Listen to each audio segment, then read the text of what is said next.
May coming sir. അവളുടെ ചോദ്യത്തിനൊപ്പം ഒരേപോലെ ഗൗരിയും സഞ്ജയും അവിടേക്ക് നോക്കി. ഫുഡ് കഴിച്ചു കഴിഞ്ഞോ? ഗൗരവത്തോടെയായിരുന്നു അവന്റെ ചോദ്യം. കഴിഞ്ഞു സർ. എങ്കിൽ വരൂ. തന്നെ ഗൗനിക്കാതെയുള്ള അവന്റെ സംസാരവും ഗൗരിയിൽ ദേഷ്യമുണർത്തിയിരുന്നു. ഇപ്പോൾ ഇവിടെ ഒരു ജോലിയുമില്ല, അപ്പുറത്തേക്ക് ചെല്ല്. അവളുടെ മുഖത്തേക്ക് നോക്കി ഗൗരി പറഞ്ഞു. ശ്രുതി നിസ്സഹായമായി അവിടെ നിൽക്കുകയാണ് ചെയ്തത്. ആരെ അനുസരിക്കണമെന്ന് അറിയാത്തൊരവസ്ഥയിലായിരുന്നു അവൾ. ഗൗരി, ഞാൻ പറഞ്ഞു, ഇതെന്റെ PA ആണ്. ഞാനാണ് അവർ ജോലി എന്ത് ചെയ്യണമെന്ന് തീരുമാനിക്കുന്നത്, അല്ലാതെ ഗൗരിയല്ല. അവന്റെ ഒച്ച ഉയർന്നിട്ടും ഗൗരിക്കൊരു കുലുക്കവുമില്ല. പറഞ്ഞത് നിനക്ക് മനസ്സിലായില്ലേ? ഇപ്പൊ ഇവിടെ ഒരു ജോലിയും ഇല്ലെന്ന്. ഗൗരി വീണ്ടും ഒരു ആജ്ഞ സ്വഭാവത്തോടെ അവളുടെ മുഖത്തേക്ക് നോക്കി പറഞ്ഞു. ഗൗരി വീണ്ടെടുത്ത ശ്രുതി ധൈര്യം വീണ്ടെടുത്ത് ഗൗരിയുടെ മുഖത്തേക്ക് നോക്കി പറഞ്ഞു. സോറി മേഡം, സാറാണ് എൻ്റെ ബോസ്. മേഡം ആരാണെന്ന് പോലും എനിക്കറിയില്ല, അതുകൊണ്ടാണ്. ക്ഷമിക്കണം സർ. സാറ് പറയുന്നത് കേൾക്കാനേ എനിക്ക് നിവർത്തിയുള്ളൂ. അവളുടെ ഉറച്ച മറുപടി തന്റെ കരണത്തൊരടി കിട്ടുന്നത് പോലെയാണ് ഗൗരിക്ക് തോന്നിയത്. എന്നാൽ സഞ്ജയ്ക്ക് അവളുടെ മറുപടി ഒരുപാട് ഇഷ്ടമായിരുന്നു. അവരുടെ മുഖത്തും ആ ഭാവം നിറഞ്ഞു നിന്നു. വന്ന് കയറിയപ്പോൾ തന്നെ ഇത്ര അഹങ്കാരമാണല്ലേ? നിന്റെ ഈ സാറിന് മേൽ അധികാരമുണ്ടാവാൻ പോകുന്ന ആളാണ് ഞാൻ. ഇന്നല്ലെങ്കിൽ നാളെ ഇദ്ദേഹത്തെ വിവാഹം കഴിക്കാൻ പോകുന്ന പെണ്ണാണ് ഞാൻ. ഞാനും സഞ്ജയും പറയുന്നത് ഒരുപോലെ തന്നെ കേൾക്കേണ്ടതാണ്. ഗൗരി, വീട്ടിലെ കാര്യങ്ങൾ ചർച്ച ചെയ്യാനുള്ള സ്ഥലമല്ല ഇത്. ദയവ് ചെയ്ത് ജോലി മെനക്കെടുത്താൽ നീ ചെല്ല്. സഞ്ജയുടെ ആ മറുപടിയിൽ ദേഷ്യത്തോടെ അവൾ ക്യാബിന് പുറത്തേക്ക് ഇറങ്ങിപ്പോയിരുന്നു. അഡ്വർടൈസിംഗ് ഏജൻസിക്ക് ഒരു മെയിൽ അയക്കണം. സബ്ജക്റ്റ് ഞാൻ വാട്സപ്പിൽ ഇട്ടിട്ടുണ്ട്. ഗൗരവത്തോടെ പറഞ്ഞു. അവന്റെ സീറ്റിലേക്ക് ഇരുന്നു. മെയിൽ അയക്കുന്നതിന്റെ ഇടയിലും അവൾ അവനെ ശ്രദ്ധിക്കുന്നുണ്ടായിരുന്നു. അവൻ വല്ലാതെ അസ്വസ്ഥനാണെന്ന് അവൾ ഓർത്തു. അതുകൊണ്ട് തന്നെ പ്രത്യേകിച്ച് ഒന്നും ചോദിക്കാൻ അവൾ തയ്യാറായിരുന്നില്ല. ജോലി കൃത്യമായി ചെയ്തതിനു ശേഷം അവൾ അവന്റെ അരികിലേക്ക് ചെന്നു. ലാപ്ടോപ്പിൽ എന്തോ നോക്കുകയാണെങ്കിൽ അവൻ ഇവിടെയല്ലെന്ന് തോന്നിയിരുന്നു. മെയിൽ അയച്ചു കഴിഞ്ഞു. അവളുടെ മുഖത്തേക്ക് പോലും നോക്കാതെ ആ സാന്നിധ്യം അറിഞ്ഞവൻ ചോദിച്ചു. അയച്ചു സർ. സാറിന് ഫോർവേഡ് മെസ്സേജ് അയച്ചിട്ടുണ്ട്. സാറിന്റെ മെയിൽ ID വിട്ടിട്ടുണ്ട് ഞാൻ. ഓക്കെ, ഞാൻ ചെക്ക് ചെയ്തോളാം. എന്താ 5 മണിക്കാണോ ഓഫീസ് അടയ്ക്കുന്ന സമയം? ഇപ്പൊ 4 മണി ആയിട്ടേ ഉള്ളൂ. എന്താ നേരത്തെ പോണോ? അവളുടെ നിൽപ്പ് കണ്ട് അവൻ ചോദിച്ചു. അതുകൊണ്ടല്ല സർ, ഞാൻ സാറിന്റെ പ്രൈവറ്റ് സെക്രട്ടറി ആണല്ലോ. സാറിന്റെ അത്യാവശ്യം പേഴ്സണൽ കാര്യങ്ങളിൽ ഇടപെടാൻ പറ്റുമെന്നാണല്ലോ അതിനർത്ഥം. മനസ്സിലാവാതെ അവൻ ലാപ്ടോപ്പിൽ നിന്നും അവളുടെ മുഖത്തേക്ക് ശ്രദ്ധ കേന്ദ്രീകരിച്ചു. എൻ്റെ മുൻപിൽ ഒരാൾ ഭക്ഷണം കഴിക്കാതിരിക്കുന്നത് എനിക്കെന്തോ ഒരു വല്ലായ്മയാണ്. അതിൻ്റെ ബോസാവുമ്പോൾ ആ വല്ലായ്മ കൂടും. എൻ്റെ ജോലിയുടെ ഭാഗമായിട്ട് ഞാൻ പറയുന്നു എന്ന് കരുതിയാൽ മതി. ഉച്ചയ്ക്ക് സാറ് ഭക്ഷണം കഴിക്കുന്നത് കണ്ടില്ല. ഇപ്പം സമയം 4 മണിയായി. ഇതുവരെ ഒരു ജ്യൂസ് പോലും കുടിച്ചിട്ടില്ല. എന്തെങ്കിലും വേണമെങ്കിൽ ഞാൻ പോയി ക്യാൻറ്റീനിൽ നിന്ന് മേടിച്ചിട്ട് വരാം. ഇത്രയും സമയത്തിനിടയ്ക്ക് അവൾ തന്നെ അത്രത്തോളം ശ്രദ്ധിച്ചു എന്നൊരു അത്ഭുതം അവനിൽ ഉണ്ടായിരുന്നു. പക്ഷേ അതവൻ പുറത്ത് കാണിച്ചില്ല. ചില ദിവസം ഞാൻ അങ്ങനെയൊന്നും കഴിക്കാറില്ല. ഏതായാലും ചോദിച്ച സ്ഥിതിക്ക് നമുക്ക് രണ്ടുപേർക്കും ഒരു ചായ വരുത്താം. എനിക്ക് വേണ്ട സർ, ഞാൻ ഫുഡ് കഴിച്ചു കഴിഞ്ഞല്ലോ. സാറ് കഴിച്ചില്ലല്ലോ, അതുകൊണ്ട് ഞാൻ ചോദിച്ചത്. താൻ കഴിച്ചതൊക്കെ ഇപ്പോൾ ദഹിച്ചിട്ടുണ്ടാവും. സമയം ഒരുപാടായില്ലേ? അവൻ പെട്ടെന്ന് തന്നെ ഫോൺ എടുത്ത് കോഫി ഓർഡർ ചെയ്തു. 8 മണിക്കാ ബസ്. കോഫി വന്നപ്പോഴേക്കും അവൾക്കൊരു കപ്പ് നീട്ടിക്കൊണ്ട് അവൻ ചോദിച്ചു. 5:10 ആവും. വീട്ടിൽ ചെല്ലുമ്പോൾ ഒരുപാട് സന്ധ്യയാവില്ലേ? ആ വഴിയിലൂടെയൊക്കെ തന്നെ പോകാൻ പേടിയില്ലേ? ഇല്ല സർ, ഞാൻ കുട്ടിക്കാലം മുതലേ താമസിച്ച അവിടെയല്ലേ. അച്ഛൻ എന്ത് പറ്റിയതാ? താൻ എത്ര വരെ പഠിച്ചോ? ഗൗരവത്തോടെ ആണെങ്കിലും തന്നെക്കുറിച്ച് അറിയാൻ അവന് താല്പര്യമുണ്ടെന്ന് അവൾക്ക് തോന്നിയിരുന്നു. അച്ഛൻ ബസ് ഡ്രൈവർ ആയിരുന്നു. അച്ഛൻ ജോലിക്ക് പോകുന്ന സമയത്തൊന്നും ഞങ്ങളൊരു ബുദ്ധിമുട്ടും ഉണ്ടായിട്ടില്ല. അന്നൊന്നും അറിയില്ലായിരുന്നു എന്നതായിരുന്നു സത്യം. ഞാൻ ഡിഗ്രി 3rd ഇയർ പഠിക്കുന്ന സമയത്ത് അച്ഛൻ ബസ് ആക്സിഡൻ്റ് ആവുന്നത്. അങ്ങനെ ഒരു വലിയ അപകടം പറ്റി. കാലിനായിരുന്നു പ്രശ്നം വന്നത്. പിന്നീട് ചികിത്സിക്കാനൊക്കെ നോക്കി. പക്ഷെ അതിനിടയിൽ BP കൂടി, സ്ട്രോക്ക് വന്നു. അപ്പോഴേക്കും അച്ഛൻ തളർന്നു പോയിരുന്നു. പിന്നെ അങ്ങനെ നടന്ന് ചികിത്സിക്കാനും മാത്രമൊന്നും ഉണ്ടായിരുന്നില്ല. സമ്പാദ്യങ്ങളൊന്നും അച്ഛനില്ലായിരുന്നു. ഞങ്ങളെ നന്നായിട്ട് നോക്കിയെന്ന് മാത്രമേ ഉള്ളൂ.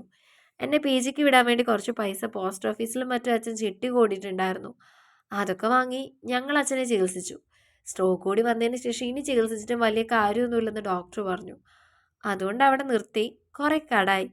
അച്ഛൻ വീണ് കിടന്നതിന് ശേഷം ഞങ്ങൾ അറിയുന്നത് വീട് പോലും അച്ഛൻ പണയം വെച്ചിരുന്നു എന്ന്.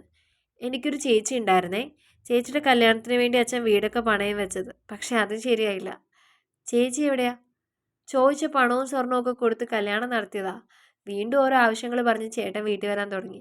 ഒന്നും കൊടുക്കാണ്ടായപ്പോൾ ആ ദേഷ്യമൊക്കെ ചേച്ചിയായിരുന്നു സഹിക്കുന്നത്. 3 മാസം ഗർഭിണിയായിരുന്ന സമയത്ത് ഒരു അടി കൊടുത്തു എന്നാണ് അയൽപ്പക്കത്തുള്ള ആളുകളൊക്കെ പറയുന്നത്. ആശുപത്രിയിൽ എത്തിച്ചപ്പോഴേക്കും കഴിഞ്ഞു. അവർ പറഞ്ഞത് ചേച്ചി ആത്മഹത്യ ചെയ്തതാണെന്നാ. ചേച്ചിക്ക് പരപുരുഷന്മാരുമായി ബന്ധം ഉണ്ടായിരുന്നു എന്ന് വരെ അവർ പറഞ്ഞു. ചേട്ടൻ KSRTCയിലെ ഡ്രൈവറായിരുന്നു. അത്യാവശ്യം രാഷ്ട്രീയ സ്വാധീനമൊക്കെ ഉള്ളതുകൊണ്ട് ആ കേസ് ഒതുക്കി തീർത്തു. ഇപ്പോൾ വേറെ കല്യാണമൊക്കെ കഴിച്ചു. ഞങ്ങൾക്ക് അതിന് പുറകെ പോകാൻ ആരും ഉണ്ടായിരുന്നില്ല. അവളുടെ കണ്ണുകൾ ചുവന്നു തുടങ്ങി. അന്ന് വീട്ടിൽ വന്നൊരു പ്രശ്നം ഉണ്ടായില്ലേ, അതാരാ? അയാള് ഞങ്ങളുടെ നാട്ടിൽ ആധാരമൊക്കെ വെച്ച് പണം കൊടുക്കുന്ന ഒരാളാണ്. അച്ഛനയാളുടെ കയ്യിൽ നിന്ന് കാശ് വാങ്ങിയത്. കുറച്ചൊക്കെ അച്ഛന് തിരിച്ചു കൊടുക്കാൻ പറ്റിയിട്ടുള്ളൂ. കൊടുക്കാതെ വന്നപ്പോൾ വീട്ടിൽ വന്ന് അനാവശ്യം പറയുന്നതാണ് പ്രധാന വഴി. ഇതൊക്കെ നിയമപരമായി നേരിടാടോന്ന്? ഇന്നത്തെ കാലത്ത് ഓപ്പറേഷൻ കുബേര പോലെയുള്ള എത്ര സംഭവങ്ങളുണ്ട് ഇവരെയൊക്കെ നേരിടാൻ. അത് ശരിയല്ല. അവരോട് വാങ്ങിയത് തിരികെ കൊടുക്കാനുള്ള അർഹത നമുക്കുണ്ടല്ലോ. പിന്നെ ഒരുപാട് വട്ടം സമയം തന്നു. ഞങ്ങളൊക്കെ പറഞ്ഞത് കേൾക്കുമായിരുന്നു. എല്ലാ മനുഷ്യർക്കും ഒരു പരിധി ഉണ്ടല്ലോ. അത് കഴിയുമ്പോൾ ആരാണെങ്കിലും പ്രതികരിച്ചു പോകും. വാങ്ങിയ പണം ഞാൻ പലിശ സഹിതം തിരിച്ചു കൊടുക്കും. എല്ലാവർക്കും ഒരുപാട് പ്രശ്നങ്ങളുണ്ട്. നമ്മൾ വിചാരിക്കും നമ്മുടെ പ്രശ്നങ്ങൾ മാത്രമാണ് ഏറ്റവും വലുതെന്ന്. മറ്റുള്ളവരുടെ ജീവിതത്തിലേക്ക് നോക്കുമ്പോൾ നമുക്ക് മനസ്സിലാവും നമ്മൾ അനുഭവിക്കുന്ന എത്രയോ ചെറിയ പ്രശ്നങ്ങളാണെന്ന്. തൻ്റെ ജോലിയുടെ രീതികളൊക്കെ എനിക്ക് ഇഷ്ടപ്പെട്ടു. ഒരു 3-4 മാസത്തിനുള്ളിൽ തനിക്ക് പെർമനൻ്റ് ആയിട്ട് കമ്പനിയുടെ തന്നെ ഏതെങ്കിലും ഒരു സെക്ഷനിൽ ജോലി തരാമോ എന്ന് ഞാൻ നോക്കട്ടെ. കമ്പനിയുടെ കാര്യങ്ങളൊന്നും എനിക്ക് ഒറ്റയ്ക്ക് തീരുമാനിക്കാൻ പറ്റില്ല. ബോർഡ് മീറ്റിംഗ് കൂടി ഇക്കാര്യത്തിൽ തീരുമാനം എടുക്കാൻ പറ്റൂ. തൻ്റെ ജോലിയുടെ രീതി നോക്കിയതിന് ശേഷം ഞാൻ എന്തെങ്കിലും ചെയ്യാം, ടാലൻറ്റഡ് ആണെങ്കിൽ. Thank you sir. ഇന്ന് ചെയ്ത വർക്കുകളെല്ലാം തന്നെ ഒരു PDF ആക്കി എനിക്ക് മെയിലിലേക്ക് ഇട്ടേക്ക്. അതിനുശേഷം പൊയ്ക്കോളൂ. ഇന്നത്തെ ദിവസം കൂടുതലൊന്നും ചെയ്യണ്ട. വളരെയധികം ആശ്വാസത്തോടെ അവൾ കമ്പ്യൂട്ടറിൻ്റെ മുന്നിലേക്ക് ചെന്നു. വീണ്ടും തൻ്റെ ജോലികളിലേക്ക് ശ്രദ്ധ കേന്ദ്രീകരിച്ചു. ഉള്ളിൽ നിറയെ വേദനകളുമായി ജോലി വൃത്തിയായി ചെയ്യുന്നവളെ തന്നെ അവൻ നോക്കിയിരുന്നു. നമുക്ക് ചുറ്റുമുള്ള മനുഷ്യരിൽ എന്തെല്ലാം വേദനകൾ ഒളിഞ്ഞു കിടക്കുന്നുണ്ടാവും, നമ്മൾ അറിയുന്നില്ലെന്ന് മാത്രം. പണമില്ലാത്തതാണ് അവളുടെ വേദനയുടെ കാരണമെങ്കിൽ പണമുണ്ടായിട്ടും സമാധാനമില്ലാത്തതാണ് തൻ്റെ വേദനയുടെ കാരണമെന്ന് അവൻ ചിന്തിച്ചു. ഓരോ ദിവസവും വളരെ പെട്ടെന്ന് തന്നെ കൊഴിഞ്ഞു പോകുന്നുണ്ടായിരുന്നു. ആ ജോലിയും സഞ്ജയുമായി അവൾ പെട്ടെന്ന് തന്നെ ഇണങ്ങി. ഇടയ്ക്കിടെ ദേഷ്യപ്പെട്ട ഗൗരവത്തോടുള്ള അവൻ്റെ രീതികളോട് മാത്രം അപ്പോഴും അവൾക്ക് അജ്ഞത തോന്നിയിരുന്നു. ചില സമയത്ത് സഞ്ജയ് പാടെ തനിക്ക് മനസ്സിലാവാത്ത ഒരാളാണെന്ന് അവൾക്ക് തോന്നി. അല്ലെങ്കിലും ഒരു വ്യക്തിയെ മനസ്സിലാക്കാൻ അത്ര പെട്ടെന്നൊന്നും സാധിക്കില്ലല്ലോ. ചിലപ്പോഴൊക്കെ തന്നോട് വളരെയധികം ദേഷ്യപ്പെടുമ്പോഴും ചിലപ്പോൾ വളരെ ശാന്തമായി സംസാരിക്കാറുണ്ട്. ഓഫീസിൽ അനുഗ്രഹയോടല്ലാതെ മറ്റാരോടും വലിയ സൗഹൃദം പുലർത്തിയിരുന്നില്ല. എല്ലാവരും അല്പം അത്ഭുതത്തോടെ തന്നെയാണ് തന്നെ നോക്കിയിരുന്നത്. 1 മാസം വളരെ വിജയകരമായി തന്നെ പൂർത്തീകരിച്ചിരുന്നു. ശമ്പളം കിട്ടിയപ്പോൾ കുറച്ചധികം പണം കടം വീട്ടുവാനും മറ്റുമായി എടുത്തു. അതോടൊപ്പം ഒരു ചിട്ടി ചേർന്നു. അത് അടയ്ക്കുമ്പോൾ തന്നെ ആദ്യം തീർക്കേണ്ടത് ശിവന്റെ കടമാണെന്ന് അവൾ തീരുമാനിച്ചിട്ടുണ്ടായിരുന്നു. അതിനിടയിൽ അമ്പലത്തിൽ പോയപ്പോഴാണ് സിന്ധു ചേച്ചിയെ കാണുന്നത്. ജോലി കിട്ടിയതിന് ശേഷം വിശേഷങ്ങളൊന്നും തന്നെ ചേച്ചിയോട് പങ്കുവച്ചിരുന്നില്ല. കുറെ സമയം ചേച്ചിക്കൊപ്പം നിന്ന് ജോലിയെക്കുറിച്ചും ജോലിയുടെ രീതികളെക്കുറിച്ചും ഒക്കെ പറഞ്ഞു. ഏതായാലും നല്ലൊരു ജോലി നിനക്ക് കിട്ടിയല്ലോ. കുറെ പ്രശ്നങ്ങളൊക്കെ മാറിയിട്ടുണ്ടാവും. പിന്നെ ഒരു കാര്യം നീ സൂക്ഷിക്കണം, പേഴ്സണൽ സെക്രട്ടറി എന്നൊക്കെ പറയുമ്പോൾ അത് കുറച്ച് പ്രശ്നമുള്ള പോസ്റ്റാണ്. പ്രത്യേകിച്ച് അവരുടെയൊക്കെ വലിയ ആളുകളാവുമ്പോൾ എന്താണ് എങ്ങനെയാണെന്നൊന്നും നമുക്ക് ചിന്തിക്കാൻ കഴിയില്ലല്ലോ. സിന്ധു ഒരു ഉപദേശം പോലെ പറഞ്ഞു. ചേച്ചി എന്താ ഉദ്ദേശിക്കുന്നത്? സംശയത്തോടെ അവൾ ചോദിച്ചു. പേഴ്സണൽ സെക്രട്ടറി എന്നൊക്കെ പറയുമ്പോൾ അവർക്ക് പല ഉദ്ദേശങ്ങളും കാണും.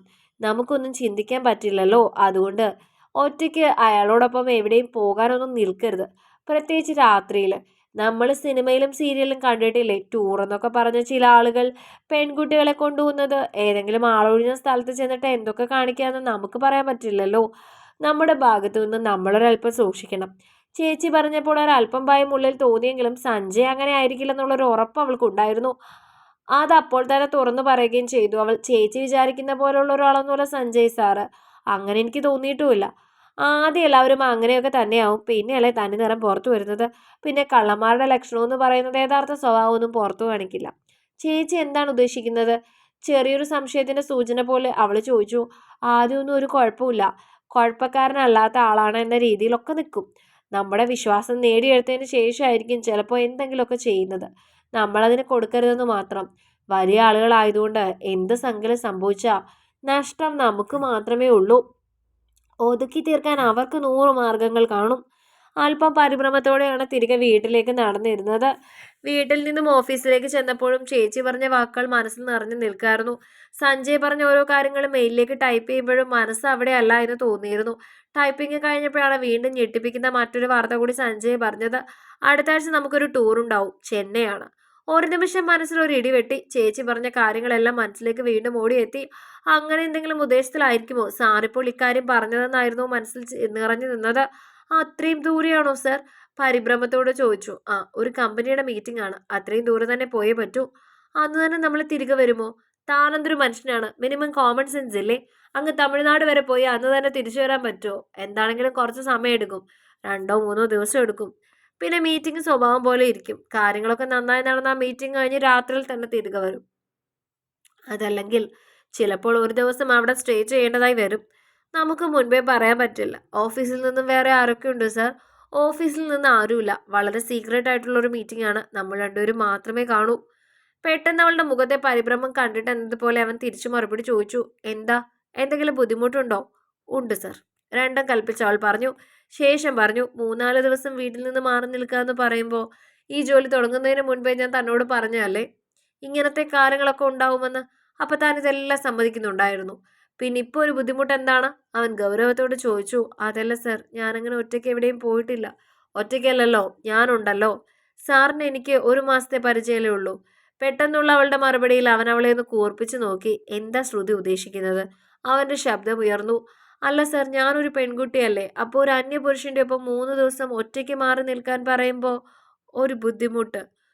പ്രശ്നം എനിക്ക് മനസ്സിലായി. പേഴ്സണൽ സെക്രട്ടറി എന്ന് പറയുമ്പോൾ ഇങ്ങനെയുള്ള ടൂറും മറ്റും ഉണ്ടാവുമെന്ന് ഞാൻ തന്നോട് ആദ്യം തന്നെ പറഞ്ഞതാണ്. അതൊക്കെ എഗ്രി ചെയ്തിട്ടാണ് നിങ്ങൾ ജോലിക്ക് വേണ്ടി വന്നത്.